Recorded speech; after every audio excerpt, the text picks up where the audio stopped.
নমস্কার বন্ধুরা, কেমন আছেন সবাই? আশা করি সবাই খুব ভালো আছেন, সুস্থ আছেন, আনন্দে আছেন।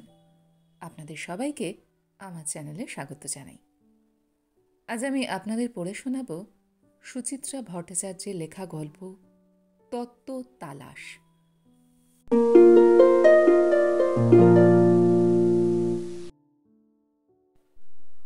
নেয়ার মতো অনেক কিছুই ছিল, অথচ কিছুই নেয়নি। শুধু সাজানো গোছানো ঘরটাকে একেবারে তছনছ করে রেখে গেছে। স্ট্যান্ড থেকে রঙিন টিভি মেঝেতে নামানো, টেলিফোন এমনভাবে টেবিলের তলায় লটকে আছে যেন কেউ তাকে ফাঁসি দিয়েছে। সোফা আর ডিভানে সাজানো ডজনখানেক বাহারি কুশান স্থানচ্যুত হয়ে গড়িয়ে আছে যেখানে সেখানে। বাবলুরও প্রিয় টুইন ওয়ানটাও মুখ থুবড়ে পড়ে। তার পিঠে হুমড়ি খেয়ে আছে মিহিরের শখের ডিসিপি। জাদুঘর থেকে কেনা শ্যামলীর অবলোকিতেশ্বর দুটুকরো। শ্যামলীর সাধের সংগ্রহ ছোট ছোট পিতলের শোপিসগুলোকেও যত্রতত্র ছুঁড়ে ফেলা হয়েছে। দেখে মনে হয় কেউ যেন হিংস্র আক্রোশে এলোপাথারি ঘেটেছে শৌখিন ঘরটাকে। মিহিরের মাথা ঝিমঝিম করছিল। অফিস থেকে হঠাৎ ফিরে ঘরের এই দৃশ্য দেখে কারই বা মাথা সুস্থ থাকে? তবু কপাল ভালো, অন্য ঘর দুটো রক্ষা পেয়ে গেছে। মিহিরের ঘর আর বাবলু ঝুম্পার ঘর রোজ যেমন থাকে তেমনই তালাবন্ধ। আশ্চর্য, এ কেমন ধারা চুরি করতে আসা? মিহির হতভম্ব মুখে বেতের মোড়াটা টেনে বসে পড়ল। এই মুহূর্তে বাড়িতে পরিবারের সদস্য বলতে সে ছাড়া আর কেউ নেই। শ্যামলী অফিসের পর কোথায় যাবে বলে গেছে। ফিরতে রাত হবে। ঝুমাও বাড়ি নেই, থাকেও না এই সময়। সামনের বছর হায়ার সেকেন্ডারি। স্কুল ছুটির পর ৩-৪ জন বন্ধুর সঙ্গে এসে টিউটোরিয়ালে চলে যায়। ফিরতে সেই সন্ধে। আর বাবলুর তো এখন বাড়িতে থাকার প্রশ্নই ওঠে না। কলেজে ঢোকার পর থেকেই উঠতে শিখেছে ছেলে। কলেজে আড্ডা, কলেজের পর বাইরে থাকার অনুমতিও দিয়ে দিয়েছে। মিহিরের এই সময় আসার কথা নয়। আজই হঠাৎ দুপুরবেলা শরীরটা একটু খারাপ লাগায় ট্যাক্সি নিয়ে সোজা বাড়ি চলে এসেছিল। কিন্তু এসেই যে এরকম একটা দৃশ্য দেখতে হবে কে জানত? পুলিশ অফিসার এখনো ঘুরে ঘুরে দেখছে ঘরটাকে। হঠাৎ ঘুরে প্রশ্ন করল, তাহলে শুধু এই মেয়েটাই বাড়িতে একা ছিল বলছেন? মানে আপনার স্ত্রী বেরিয়ে যাবার পর থেকে? হ্যাঁ, তাই তো থাকার কথা। মিহির উঠে দাঁড়ালো। আমার স্ত্রীর সরকারি চাকরি, একটু দেরি করেই কাজে বেরোয়।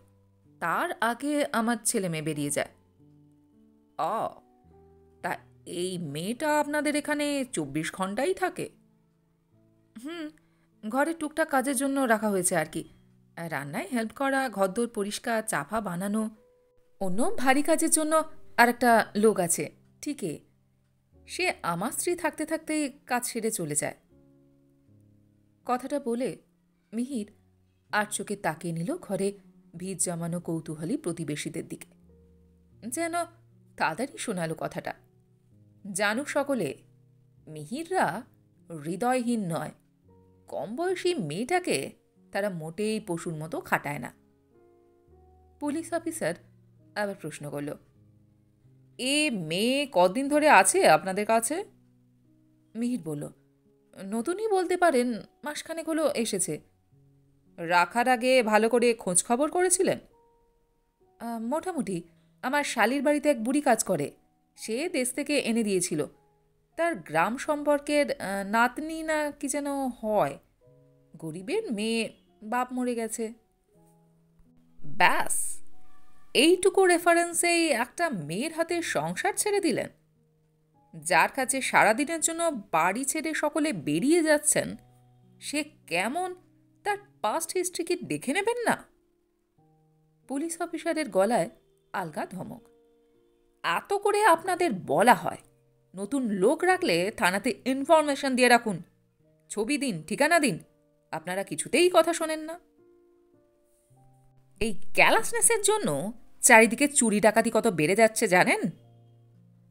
মিহির ঢোক গিলল।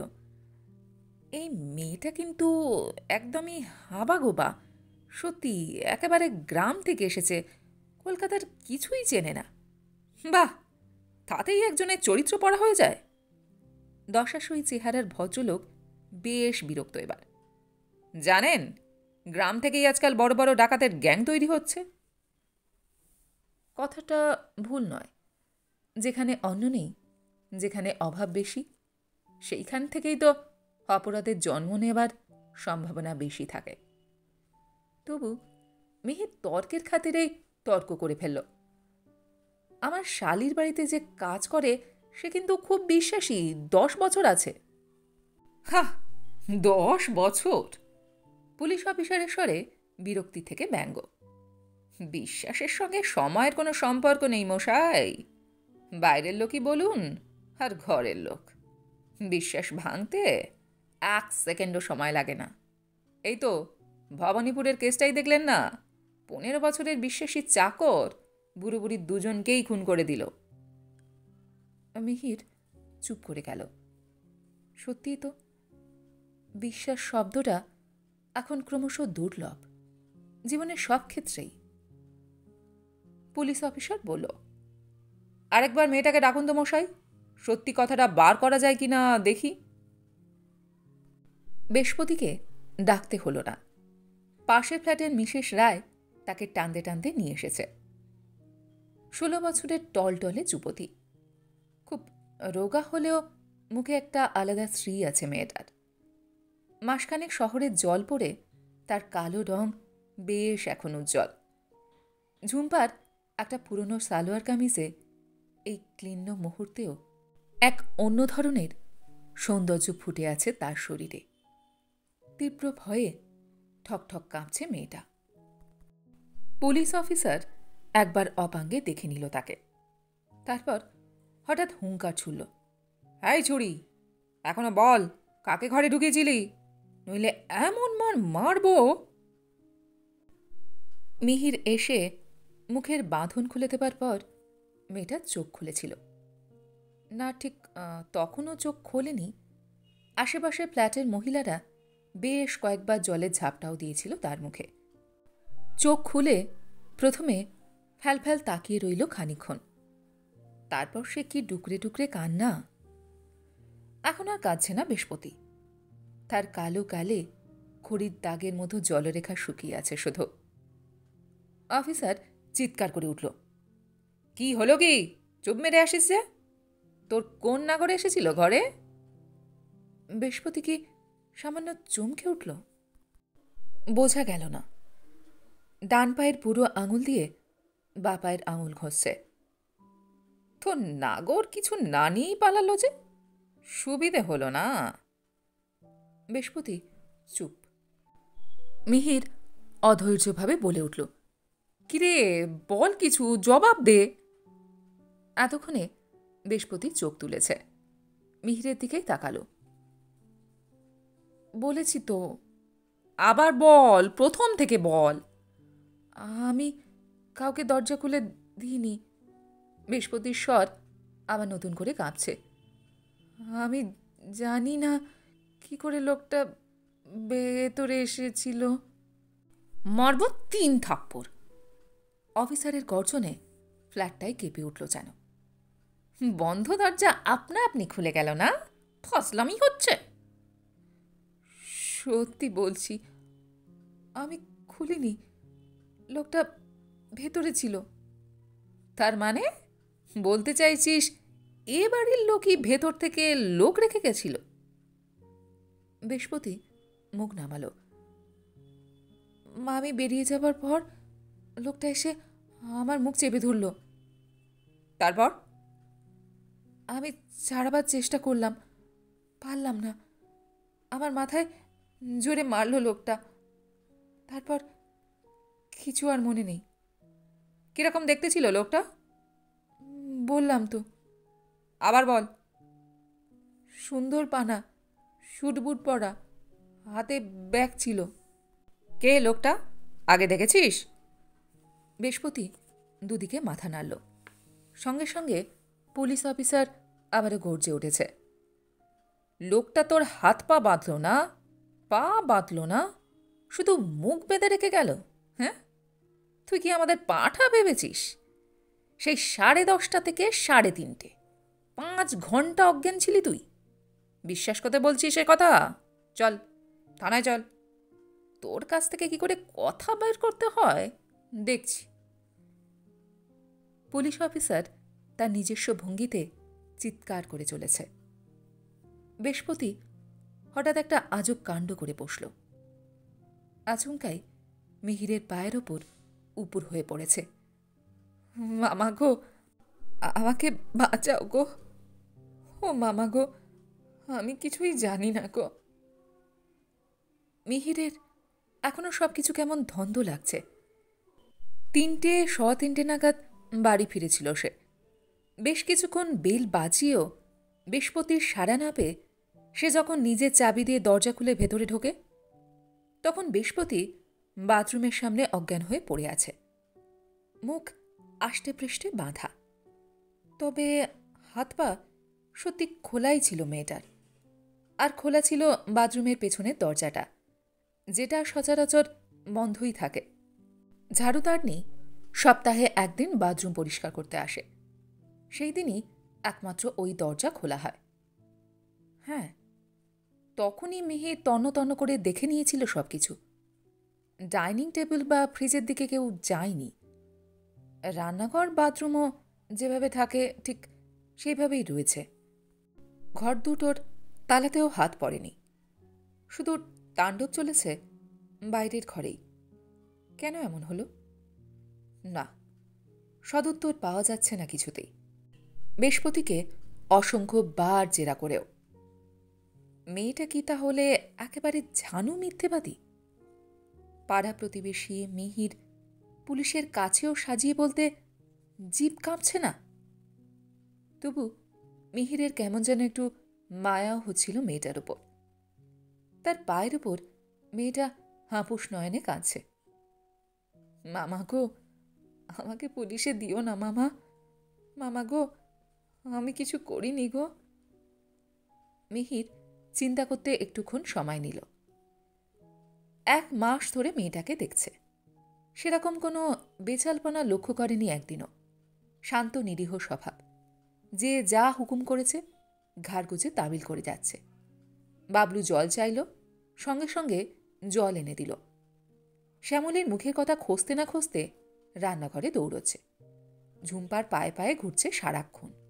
ঝুম্পার চুল আঁচড়ে দিচ্ছে, বই খাতা গুছিয়ে দিচ্ছে। সপ্তাহে একদিন রাত্রিরে মাথায় তেল দেয় ঝুম্পা। বৃহস্পতির কি আগ্রহ সেই তেল মালিশ করতে। দোষের মধ্যে মেয়েটার টিভি দেখার নেশা খুব। তা সে আজকাল কে না দেখে। তার মধ্যেও তো উঠে যায় 1000 বার। চা করে, আটা মাখে, দুধ জাল দেয়। সেই মেয়ে এত সপ্রতিভ হয়ে মিথ্যে বলতে পারে? সুদূর কাকদ্বীপ থেকে পেটের জ্বালায় কাজ করতে এসেছে। মাঝে মাঝে বাড়ির জন্য লুকিয়ে লুকিয়ে কাঁদে। এমন একটা সরল মেয়ের এর মধ্যে কলকাতায় প্রেমিক চুটিয়ে ফেলবে? এও কি সম্ভব? পুলিশ অফিসারকে একটু আলাদা ডেকে নিয়ে গেল মিহির। আপনার কি সত্যিই মনে হয় ও মিথ্যে কথা বলছে? অফকোর্স। রাশভারী ভদ্রলোকের চোখে সন্দেহের ঝাঁজ। এসব মেয়েদের আপনারা চেনেন না। এদের দল থাকে, সুযোগ বুঝে। আমি বলছিলাম কি, মিহির মাঝপথে থামিয়ে দিল ভদ্রলোককে। আমাদের যখন কিছুই চুরি যায়নি, ওকে আর থানায় নিয়ে গিয়ে কি লাভ? না, ওকে থানায় নিয়ে যাওয়াই দরকার। ওর পেছনে সত্যি কোনো গ্যাং আছে কিনা জানতে হবে। হয়তো মেয়েটাকে পুলিশের হাতেই তুলে দেওয়া উচিত। তবু কেমন যেন দুলে যাচ্ছিল মিহির।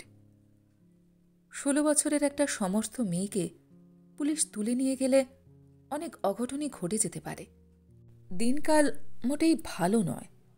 হয়তো থানার লকআপে। মিহির তখন কি জবাব দেবে বৃহস্পতির বিধবা মাকে? নিজের বিবেকের কাছেও কোনো উত্তর আছে কি? তাছাড়া শ্যামলীরা কেউ বাড়ি নেই। তারা কি সিদ্ধান্ত নেয়? মিহির আমতা আমতা করে বলেই ফেলল, আমার মনে হয় আমরা ওকে বরং ছেড়ে দিই। আজকেই আমি ওকে দেশে পাঠিয়ে দেবার ব্যবস্থা করছি। কথাগুলো বলে মিহির ভয়ে ভয়ে তাকালো পুলিশ অফিসারের দিকে। না, ভদ্রলোকের সেরকম কোনো সাংঘাতিক প্রতিক্রিয়া হলো না। মিহিরকে খানিকক্ষণ সরু চোখে দেখে নিয়ে বলল, তাহলে কেস লিখব না বলছেন? না মানে। বুঝেছি, মেয়েটাকে তাহলে আজকেই সরিয়ে দিন। এরপর আর কিছু হলে আমরা কিন্তু দায়িত্ব নিতে পারবো না। মিহির দেখল বিষ্পতির কান্না থেমে গেছে। গাঢ় কৃতজ্ঞতার দৃষ্টিতে মিহিরের দিকে তাকিয়ে আছে সে। মিহির চোখ ঘুরিয়ে নিল। ঝুম্পা জিজ্ঞাসা করল, বিষ্পতিকে ওভাবে মুখ পাতা অজ্ঞান অবস্থায় পড়ে থাকতে দেখে তুমি নার্ভাস হওনি বাবা? মিহির মৃদু হাসল। তা তো একটু হয়েই ছিলাম। বেল বাজালে রোজ মেয়েটা দৌড়ে এসে দরজা খুলে দেয়, হাত থেকে ব্রিফকেস নিয়ে যায়। প্রথমে ভেবেছিলাম ঘুমোচ্ছে, তারপর খুলে দেখি। রাত অনেক হয়েছে। প্রতিবেশীদের আলোচনার ঝড় থেমে গেছে অনেকক্ষণ। বেহালা থেকে মিহিরের ভাইরা ভাই এসে নিয়ে গেছে বৃহস্পতিকে। এখন খাবার টেবিলে নতুন করে শুরু হয়েছে গবেষণা। শ্যামলী বলল, বদমাইশি, অজ্ঞান হয়েছিল না ছাই, ভান করে পড়েছিল। অনিঘাত কাউকে বাথরুমের দরজা খুলে দিয়েছিল।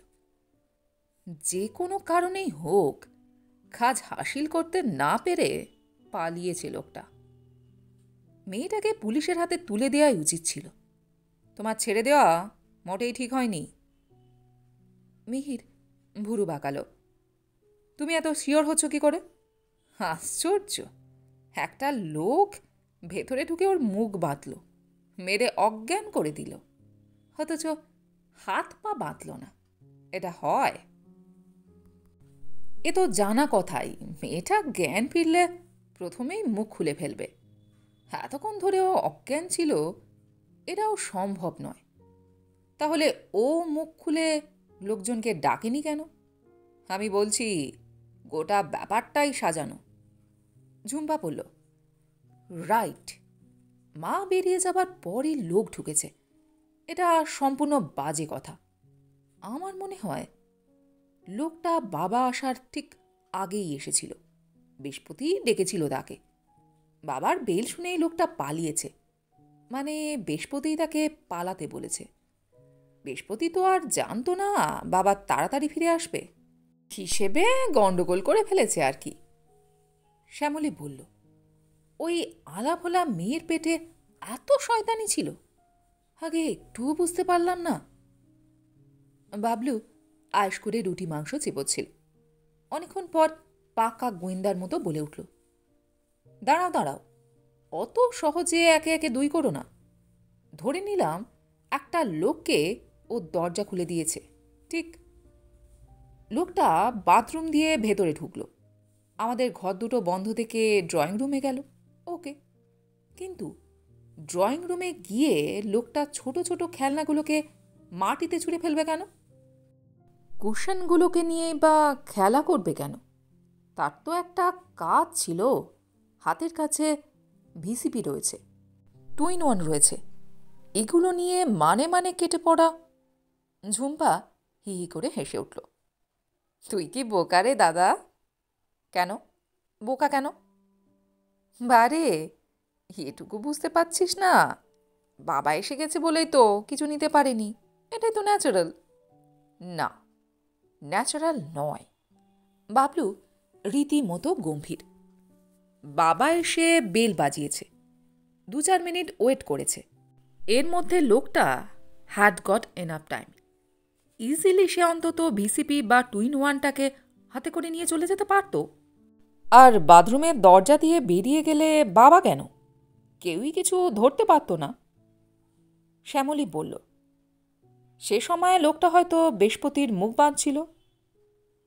নো, ফাঁকটা কোথায় তোমরা বুঝতেই পারছো না। বাবলু খাওয়া শেষ করে উঠে পড়েছে। বেসিনে গিয়ে হাত ধুলো, মুখ মুছতে মুছতে আবার সাজালো তার যুক্তিদের।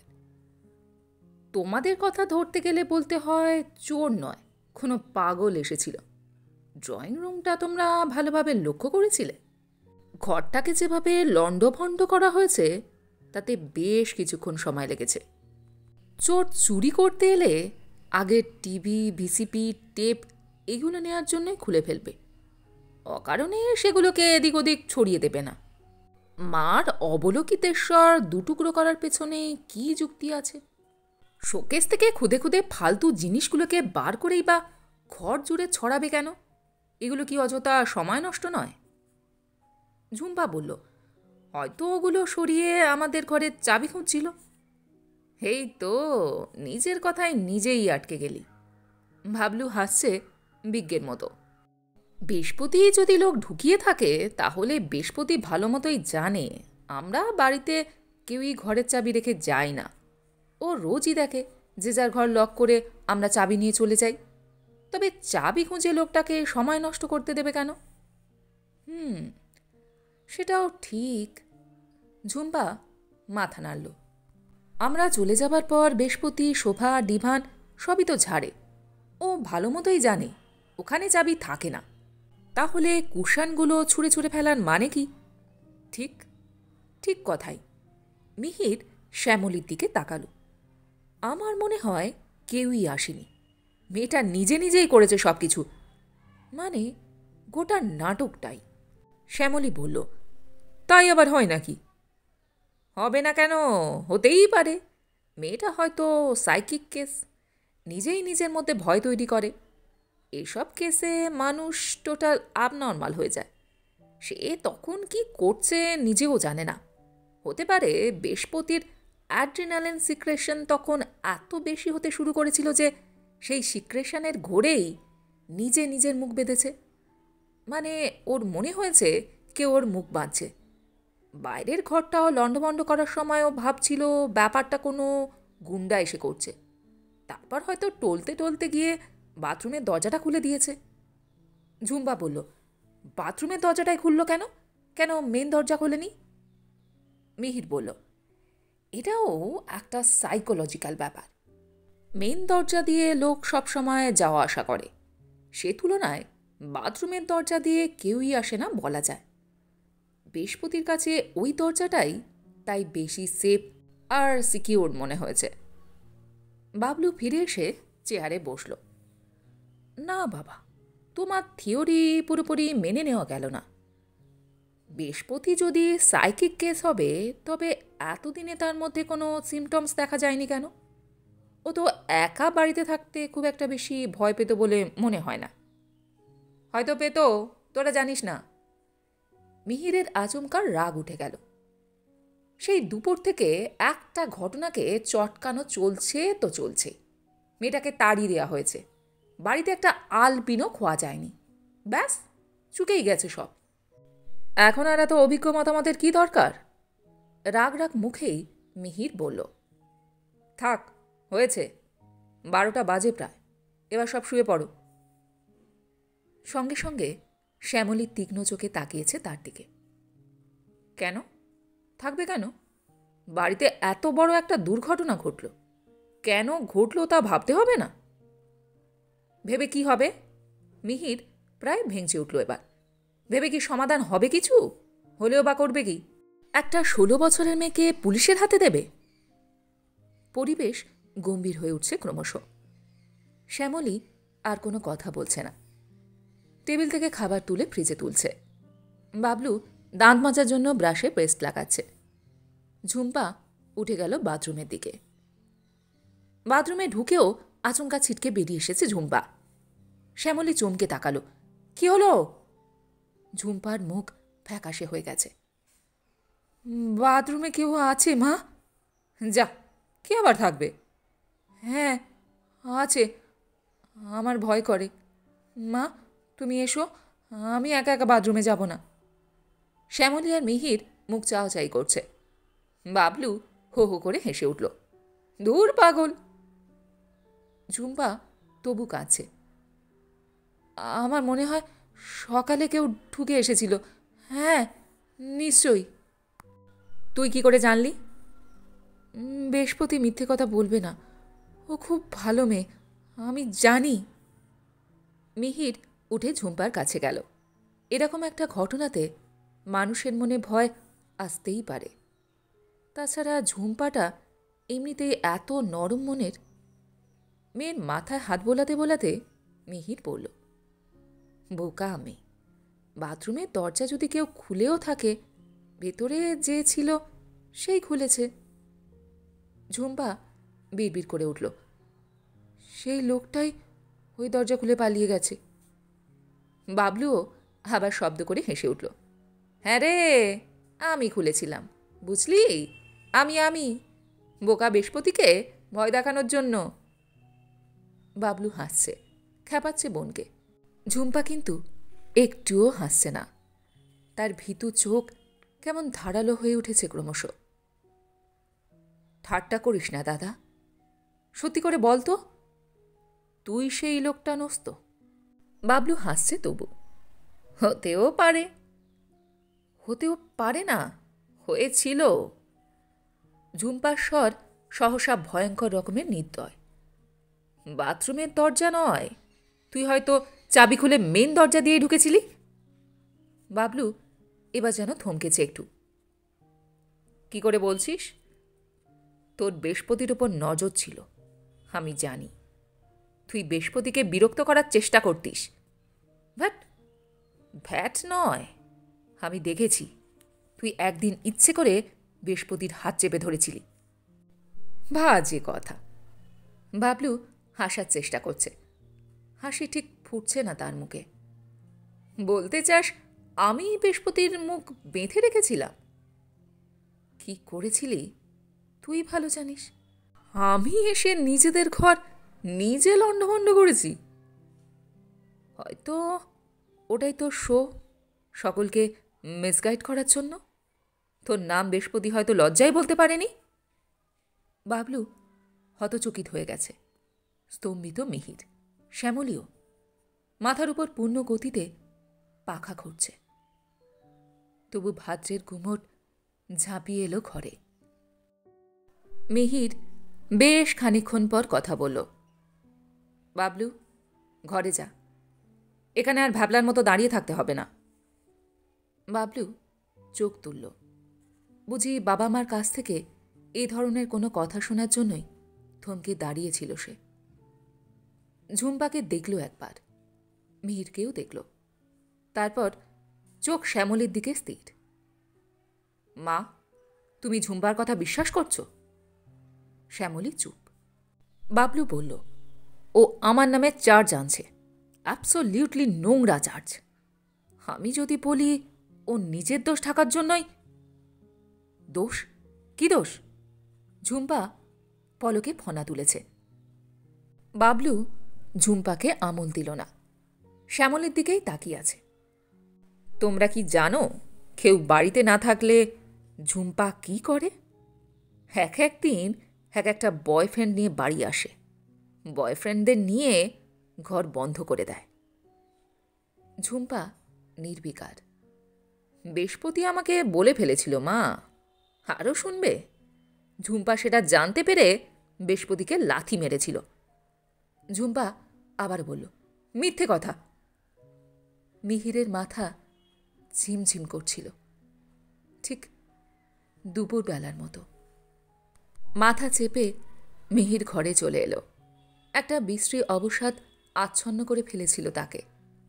চোখে হাত চেপে শুয়ে রইল চুপচাপ। শ্যামলী এলো আরও খানিকক্ষণ পর। থমথমে মুখে ড্রেসিং টেবিলের সামনে বসেছে, আয়নায় দেখছে নিজেকে। কথা বলতে গিয়ে মিহিরের গলা ঘর ঘর করে উঠল। হলো তো শিক্ষা, এবার অন্তত ছেলেমেয়েদের দিকে একটু নজর দাও। শ্যামলী কথা বলল না। মিহির বলল, শুনছ আমার কথা? এবার নিজের ফুর্তি ফার্তাগুলো কমাও। শ্যামলী ঝট করে ঘুরল। আমি অফিসে ফুর্তি করতে যাই? অফিসের পরও তুমি বেশিরভাগ দিন বাড়ি ফেরো না।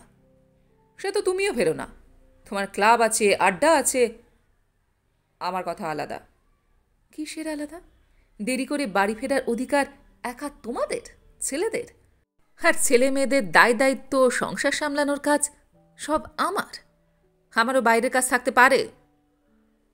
থাক, কাজ দেখিও না। মিহির দুম করে ধৈর্য হারিয়েছে। অফিসের পর তুমি কোথায় কি করে বেড়াও আমার জানা আছে। শ্যামলীরও গলা চড়ছে। দেখো, তুমি আমাকে অপমান করছো। অপমান এতদিন করিনি, ভদ্রতার খাতিরে চুপ করেছিলাম। কি বলতে চাইছো? মিহির বহু কষ্টে সংযত করল নিজেকে, গলা নামালো। তোমাকে আমি 3 দিন এসপ্ল্যানেটে দেখেছি। কে ছিল তোমার সঙ্গে? তোমার সেই পুরনো প্রেমিক, তাই না? শ্যামলী মুখ হয়ে গেল। মিহির আবার তীর হানল। দেখো, তোমাকে একটা কথা স্পষ্ট বলে দিচ্ছি, তুমি যা খুশি করে বেড়াও, আমার থাকার ইচ্ছে নেই, জানারও রুচি নেই। শুধু বলে দিচ্ছি, আমার ছেলে মেয়ে যদি নষ্ট হয়ে যায় তোমাকে আমি ক্ষমা করব না। থাক। শ্যামলীর কথা ফুটেছে এতক্ষণে। রুচি তুমি দেখিও না। বাবলুরই একা নজর ছিল বৃহস্পতির ওপর, না? তোমার চোখ আমি দেখিনি? ভুলে গেছ?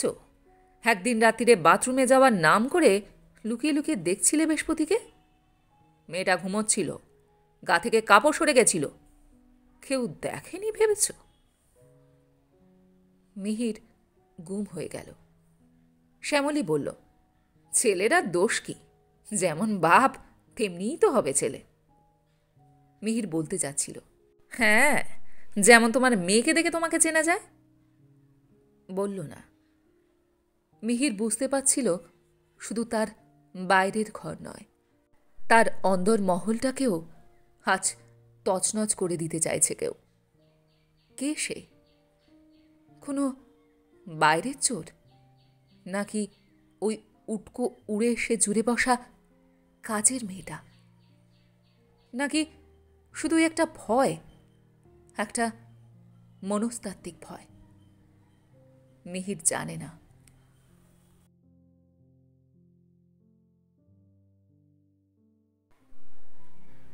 গল্পটি এইখানে সমাপ্ত হল। আপনারা এতক্ষণ শুনছিলেন সুচিত্রা ভট্টাচার্যের লেখা গল্প তত্ত্ব তালাশ। গল্পটি আপনাদের কেমন লাগলো, বা আমার গল্পপাঠ আপনাদের কেমন লাগলো, কমেন্ট সেকশানে অবশ্যই লিখে জানান। যদি আমার গল্পপাঠ আপনাদের ভালো লেগে থাকে তাহলে আশা করব লাইক শেয়ার অবশ্যই করবেন। আর এই ধরনের সুন্দর সুন্দর কাহিনী আরও শুনবার জন্য আমার চ্যানেলটিকে সাবস্ক্রাইব করতে ভুলবেন না কিন্তু। তবে আজ এই পর্যন্ত। আমি খুব তাড়াতাড়ি আবারও অন্য কোনো গল্প নিয়ে আপনাদের কাছে চলে আসছি। সবাই খুব ভালো থাকবেন, সুস্থ থাকবেন, আনন্দে থাকবেন। নমস্কার।